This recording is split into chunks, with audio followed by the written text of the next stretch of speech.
Hello my friends. Welcome to another tarot card reading with the Crooked Cauldron.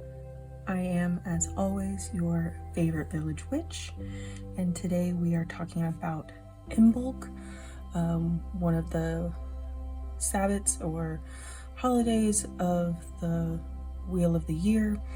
But before we get into all that, I just had a couple quick fun little announcements. The Crooked Cauldron Etsy shop is officially open, which I'm very excited about. I will be lighting one of the, in my opinion, many candles that are available there. I have intention candles, and that's one collection, and another collection is the Smells Like collection with a lot of fun names. Today we're going to be, hopefully you can see this, I can't really see what I'm doing on camera. If it's not a good image, then I'll insert a better image later.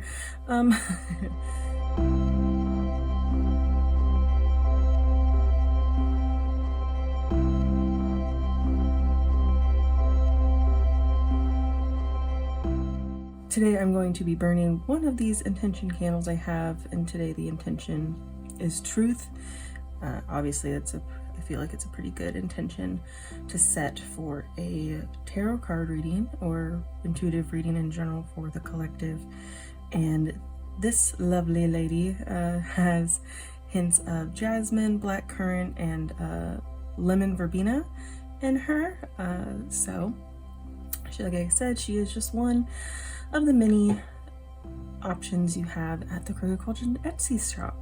You can also now book personal readings with me on my Etsy shop. You can book Reiki healings, and I also have a candle of the month that's available on there too if you just want a free-for-all of of choices of a candle sent to you every single month by the Crooked Cauldron, homemade here by me. So I'm gonna light this lady.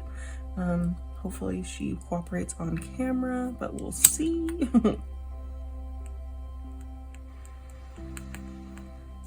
There she goes. All right, I'm gonna set her right over here. Just hopefully that comes across well on camera here. So anyways, I think those are the spiels I wanted to do. Look at her powerful flame right now. Ooh, she's dancing.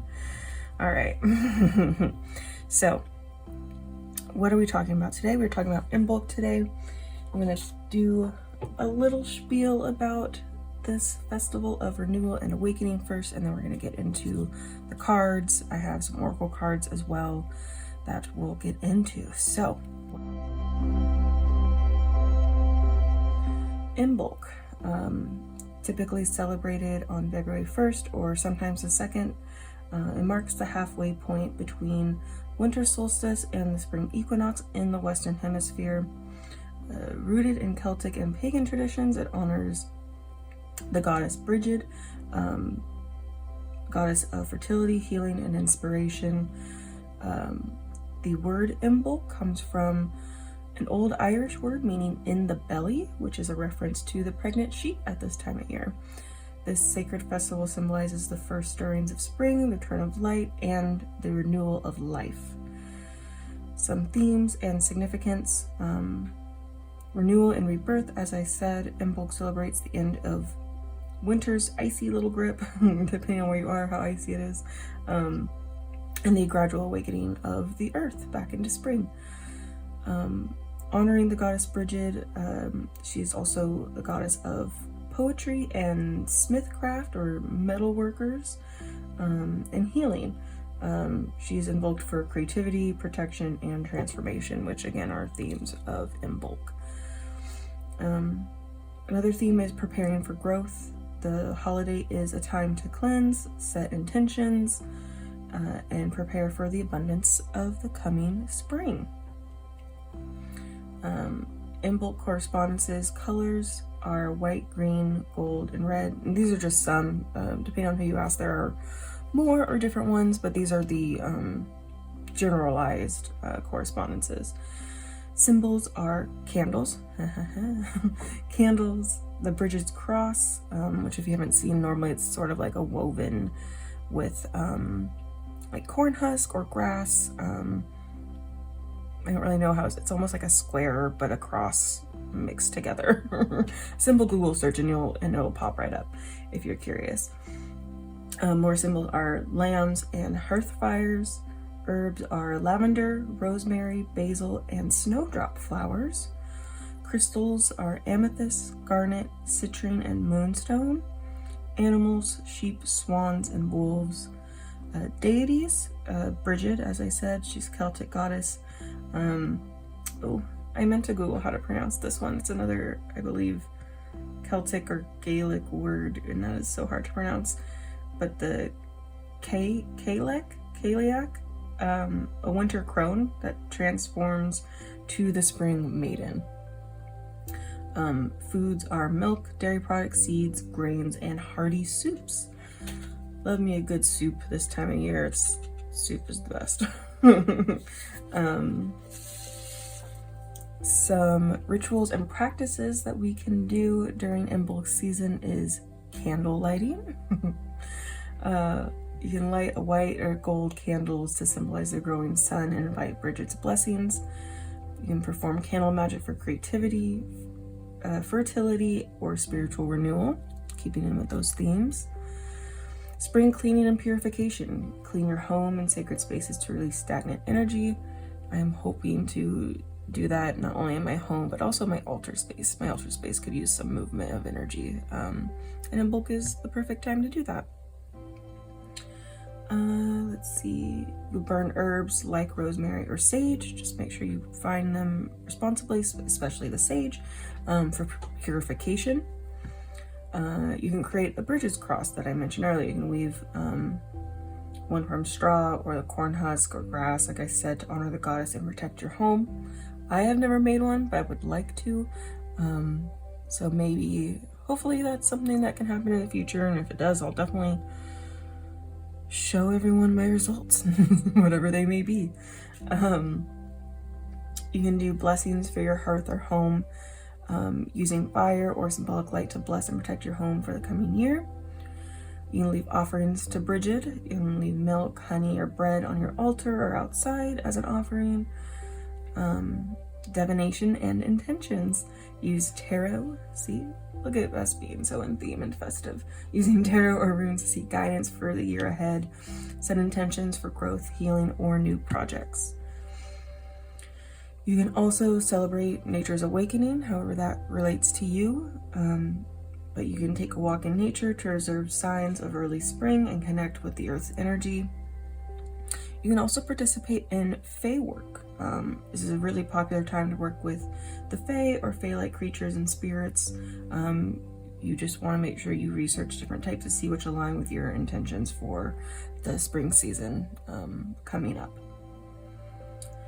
On to some fun creatures and monsters associated with Imbolc. She's back with that really hard to pronounce name, the Cailleach. In Celtic lore, she is a winter crone who rules the dark half of the year. At Imbolc, her power wanes as she transforms into the Spring Maiden or surrenders her hold on the season. Bridget's serpents. Imbolc is tied to the first stirrings of life beneath the soil. Folklore suggests snakes or serpents emerge at this time, symbolizing renewal and fertility. I already mentioned the Fae of Imbolc. Huge time of year for Fae work, because as nature awakens, Fae beings tied to the land and hearth are said to be active. They are guardians of thresholds and bringers of inspiration. Just make sure you do your research, because you don't want to play around with Fae that doesn't have your best intentions in mind. And phantom hounds. They're dark, ghostly hounds associated with the changing of seasons, and they may roam during Imbolc, symbolizing transitions and protection of sacred spaces. So I think that's a really fun thing to do, and I would really love to explore that one more. That was a new finding in my research this year.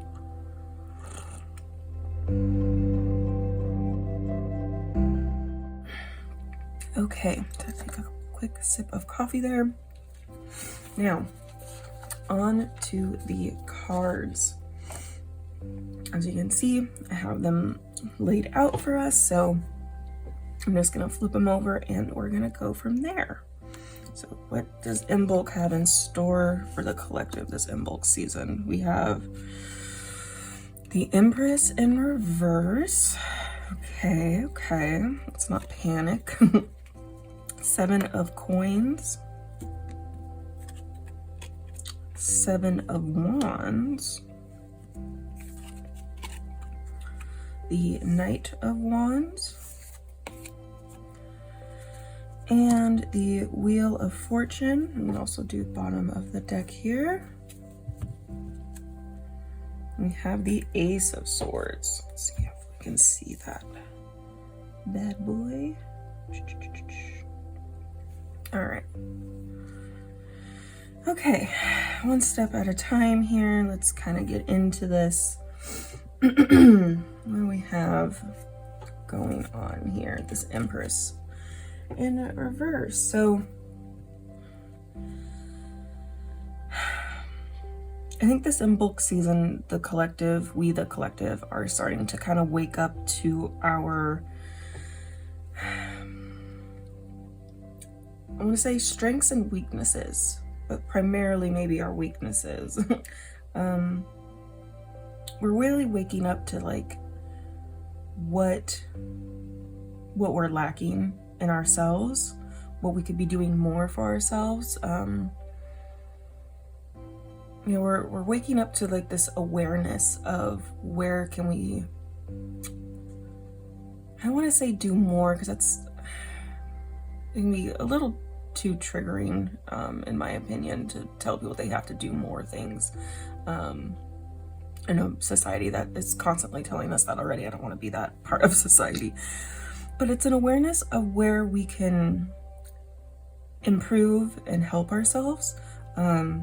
Maybe where there's a lack of concentration, a lack of inspiration. That's a huge theme in Imbolc, as we've been talking about. Yeah, I think that's what the Empress in reverse is trying to tell us. Like, we're waking up to, we're noticing more where we can improve, where we can engage with life more.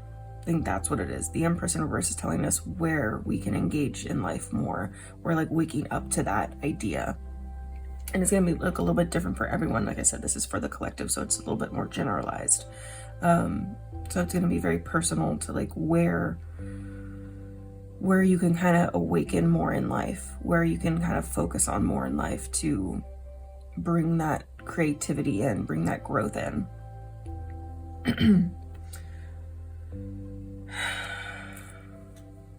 I also think that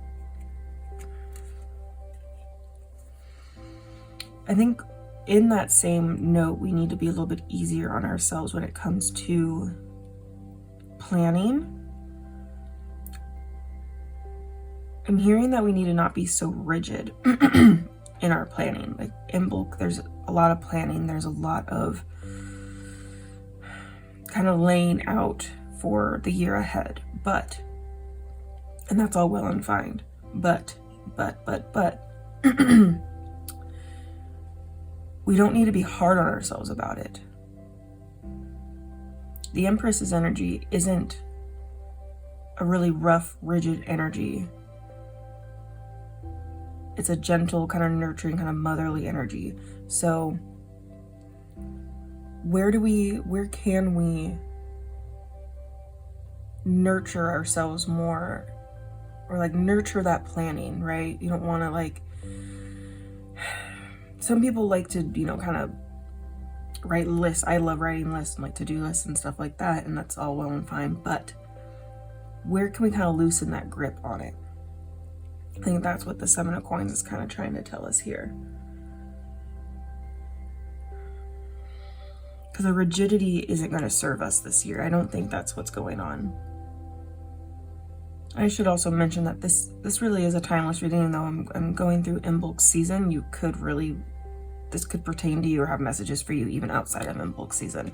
The themes and the themes of Imbolc you can carry through with you all year, any time of year. So if you're finding this outside of Imbolc season, then keep watching, because there's probably messages for you if there haven't been already. So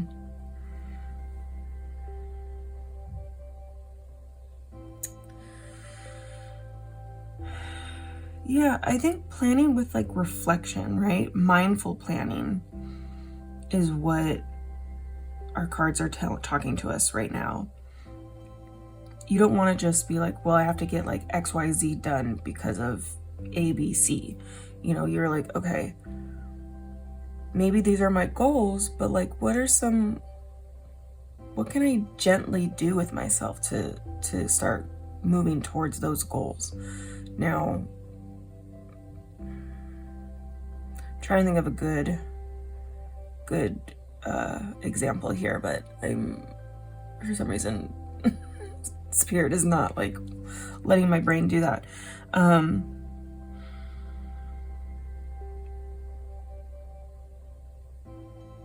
You don't need to get pulled in every which direction in order to achieve your goals this Imbolc season. I think you can have discipline without being mean to yourself, is what I'm hearing. You can be diligent without just destroying or like burning out. You can be diligent without burning out. That's I think what I'm leaning towards here.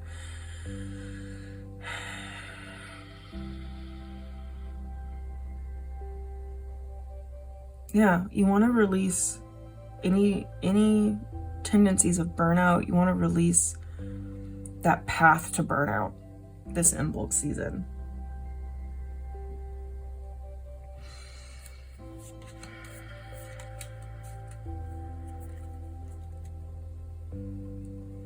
And you know, that's not to say everything's going to be easy. Like I said, we live in a society that wants to push us to do more and more and more and always be doing something. And so that's not to say that releasing that rigidity is going to be easy, or when you release that, it means that achieving your goals is going to be easy. I think that's the Seven of Wands is here to tell us, like, you still got to do the thing. You still got to do the work. And there's still gonna be challenges this year, or this Imbolc season, really, right?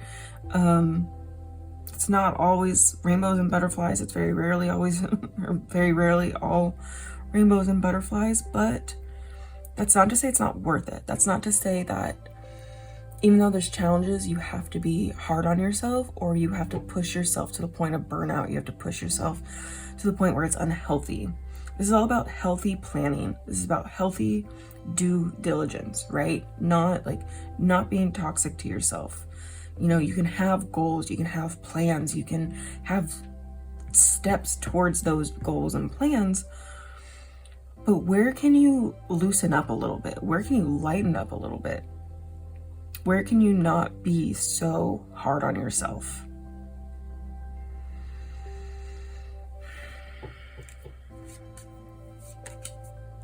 Because then I think that's where the energy comes in for the Knight of Wands, where you'll have the energy to do those things, right? And I think that's the blessing.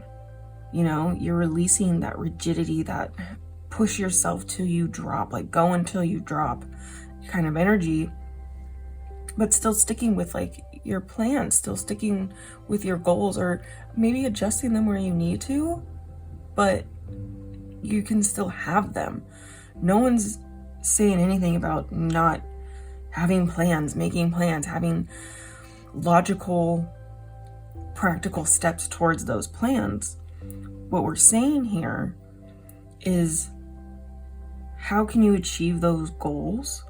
How can you make these plans without, I want to choose my words carefully here, without just running yourself into the ground. Because when you do that, you then get this energy of the Knight of Wands, where it's like, that's the gift. Like, you're able to do the things and still breathe and still enjoy the process, right, to those goals. Like the end goal isn't, it is its own reward, but it's not the only reward. Taking steps towards that goal, going through the challenges, taking rests towards those goals, towards those plans, that is also the gift. That's also the reward, right?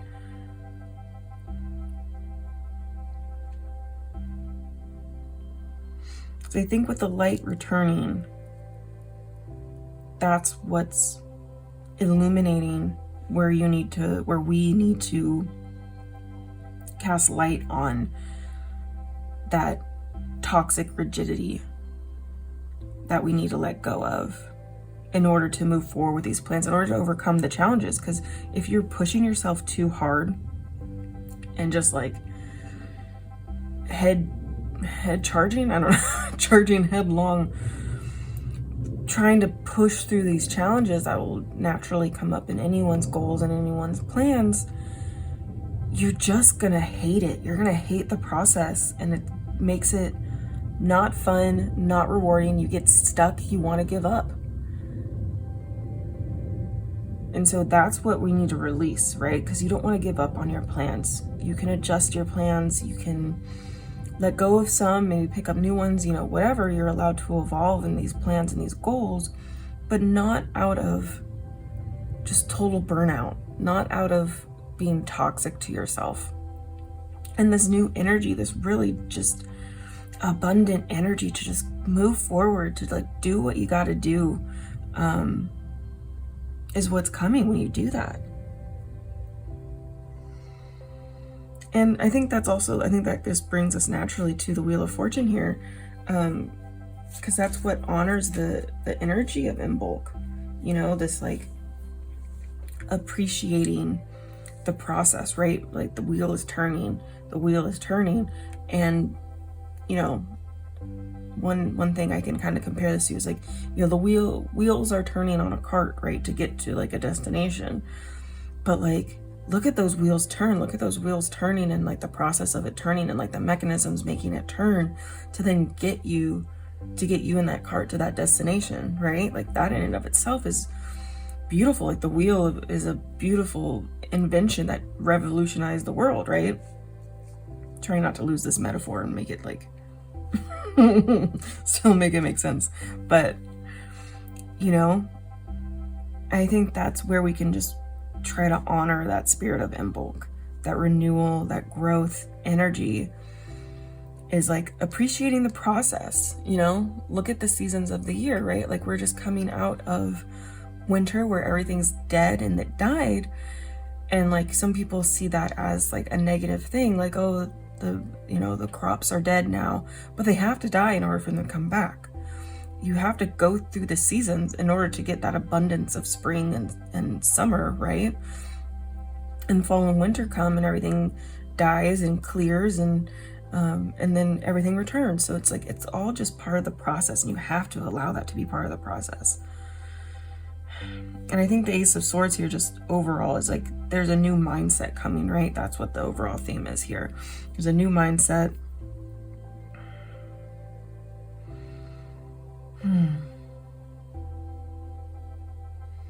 Yeah, I think just overall just being easier on ourselves, and being easy on ourselves, being honest with ourselves, right?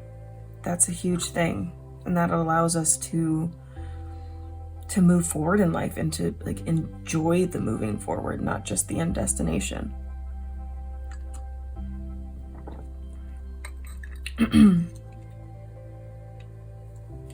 All right, so these are going to be some cards that are going to be some clarification cards.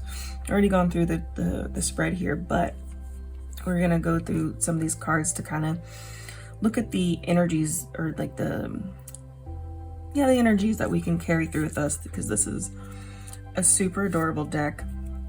It's called the Happy Tales Oracle Positive Dog Deck, which I'm very excited to read with. This is the first time I'm doing a collective reading with them, so we're just going to kind of see what happens here. But I pulled a few already, and we're going to just kind of see where this takes us. So, and I'll lay them all out, and then we'll read from the deck, or from the book. So we have a poodle.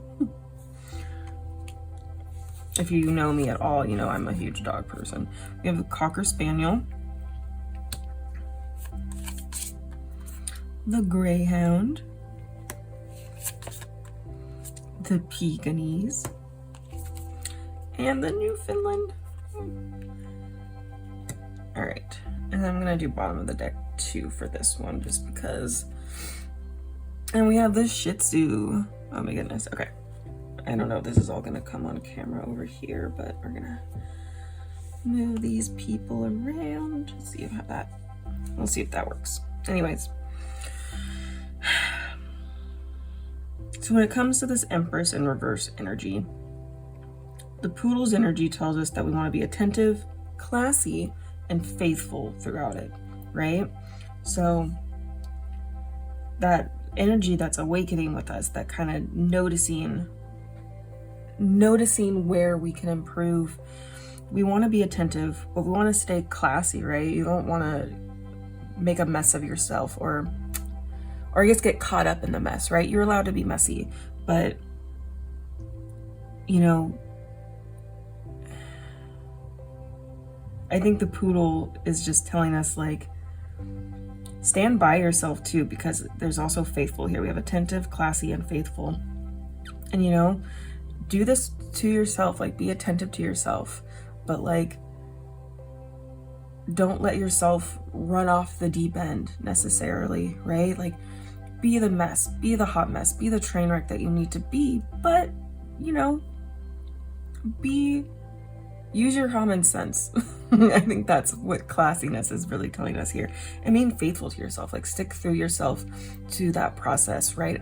Don't be so hard on yourself. Don't get bogged down with like these negative things that might be coming up for you as you're kind of, like shedding light on what needs improving. Just stand by yourself. And we have the Cocker Spaniel here that's clever, pleasant, and lively. And you know, I think we kind of need to be a little clever in our planning, right? We can't just letting go of that rigidity. We now have to implement a new type of strategy for planning, and that needs cleverness, you know, pleasantness, liveliness, you know, be excited and be excited and be open to different paths of that planning as you're trying to let go of that rigidity, because it's going to be new for a lot of us. A lot of us are used to just doing, you know, A, B, C, D kind of planning and not letting there be any wiggle room. And I think that pleasantness allows for that wiggle room, right? And like that, keeping up that excitement, that liveliness for your plans can like allows you kind of dance in between those steps in that wiggle room, but also keep moving forward. And the Greyhound with the Seven of Wands here, and we have noble, independent, and gentle. Be gentle with yourself through the challenges, right? You know, you want to, I think this nobility kind of goes hand in hand with like staying classy. Like be the mess that you need to be, but this might sound harsh, I don't know, maybe it is too harsh, but like keep your dignity also, you know, like don't let yourself go so far off the deep end just because, you know, like you need a reason to kind of go through the mess, go through the hot mess, but like be smart, you know. And independent, I just think like don't get too caught up in what other people are telling you. You know, independence doesn't mean like you're not allowed to have confidence in other people or, you know, trust other people. It just means like be there for yourself first. You know, put yourself first in this. Like these are your plans, these are your goals, this is what's awakening for you as the collective. But like be there for yourself and be gentle with yourself too. This is a lot of stuff. it could be a lot of releasing of ingrained conditional thinking that's in most of us. I know it's in me, so being gentle with myself, putting myself first, and like keeping my dignity, keeping that nobility. Nobility always rings like really, or resonates with me a lot too, because I'm a Leo sun, so you know, we're a noble sign. So yeah, that's what the Greyhound here is telling us, like what that kind of energy we need to carry through those challenges. And we have the Pekingese, and we have regal, steadfast, and assertive. And that's where, you know, we're getting this like really renewed, fun, creative energy to like move forward with our plans and goals. And like we can just stay steadfast. We can ride that energy through, right? We have to stay assertive with ourselves, you know, and others maybe too, like not getting caught up, as we talked about with the Greyhound and the Seven of Wands here through challenges. As we get this renewed energy and like to move forward, you know, like we have to like stick with it, because it's so easy to fall back into those old patterns that we're trying to illuminate and release with the Empress in reverse. So stay, just like the Pekingese here, is cute little Pekingese with their little bow. I'd say quite a few, I don't know if this is just an overall theme for this oracle deck, but a lot of like regal, noble, classy, like I keep thinking of that movie, that Will Ferrell movie, Anchorman, like stay classy San Diego. Like and you know, he was his own kind of classy. He was a special kind of breed, a special kind. So it looks different for everyone, but you know, just like stand in your firmness, stand in who you are through this process. Like don't lose yourself. Like remember that, you know, we can like adjust ourselves, we can release things, take new things on, but we're still ourselves. And like I think it's important not to forget that. And then finally, with this adorable little Newfoundland, with the Wheel of Fortune, we have powerful, civil, and balanced. I mean, come on, you know, once you appreciate the process, once you are in the groove of this new energy and like letting go of that rigidity and everything like that, I mean, how much more powerful could you possibly feel? And balanced and civil, and you know, I think carrying that kind of energy of the Newfoundland as you start to appreciate the journey as well as the destination, I think these feelings, the powerful, civil, and balance, will just grow and grow and grow. And yeah, I think that's just a beautiful energy to me. So I just think this is, it's gonna just feel so good. It's gonna feel so good to get to this point. And then finally, with the bottom of the deck energy with the Shih Tzu and the Ace of Swords here, we have passionate, cute, and exuberant. Like, you know, keep the fun. This new mindset, like keep the fun with it. And it's gonna be such a good change and a fun change. You know, like I said, challenges are here for sure. You can't really set goals and make plans without challenges coming up, and to some degree, but you know, like keep your passion going, you know, keep that excitement, that exuberance going. And I mean, just cute, like stay cute, come on. Keep it cute. Yeah, I think that's you know what, I want to get a final couple of messages. Let me see here, what do I want to do? I'm just getting called to pull 2 more cards. I just didn't have a deck ready, so I'm gonna grab a deck really quick, I think, and then we'll come back.